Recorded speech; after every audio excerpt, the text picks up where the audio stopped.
Dreamweaver features a wide array of panels for setting properties and performing tasks.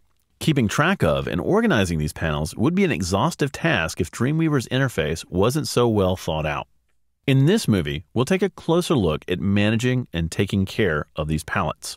So one of the easiest ways to change our palette's locations and or appearances is to simply use the preset workspaces. I can go up to the application toolbar to the workspace switcher and switch back and forth between workspaces. So if I don't like the designer view, for example, I could go to the classic view and I get a very different arrangements of panels. Let's switch back to the designer view real quick here. So that's one way to sort of hop back and forth between panel sets and different appearances within panels. There are other things that we can do and panels that we can access that aren't part of some of these default workspaces.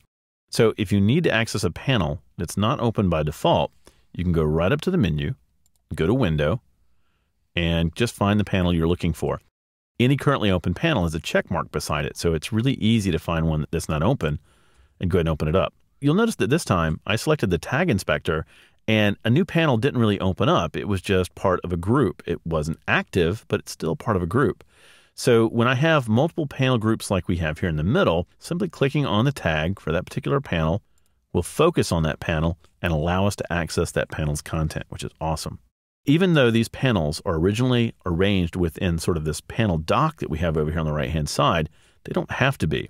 Notice for the insert panel here, for example, I could undock this by grabbing the tab and dragging it and releasing it, and it floats out and undocks as a floating panel.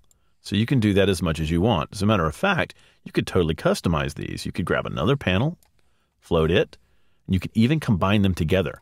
So I can create new groupings out of existing panels. So you're really free to place these anywhere that you want. If I place this back into the grouping there where it was previously, you'll notice that it's located now all the way over to the right instead of being the first one in the group. You can change that too. I could grab this tab, slide it back over into the position I need it, and it's right there on the left-hand side, which is where I would normally find this. You can dock panels in other locations as well. Take the insert panel, for example. I can move it up to the top and dock it horizontally. I can undock it again, and I could even dock it over here on the left-hand side, which would create two separate docks. So if you have a big enough monitor, you could even go ahead and have a panel dock on the right and a panel dock on the left, which is pretty interesting. Let me go ahead and undock that.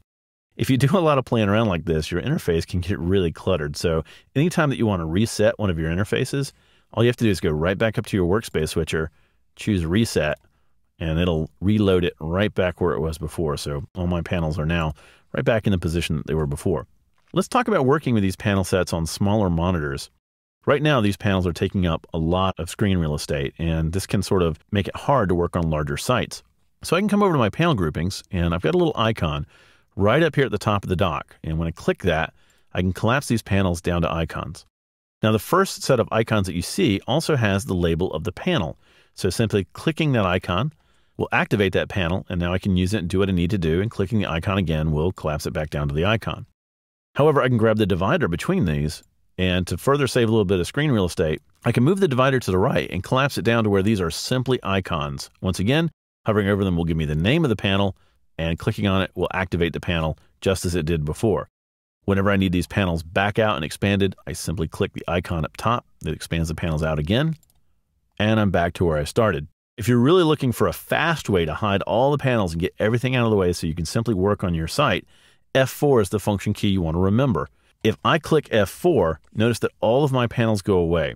They're not really gone. If you notice at the bottom and the right side of the interface, there's sort of a little gray bar over there.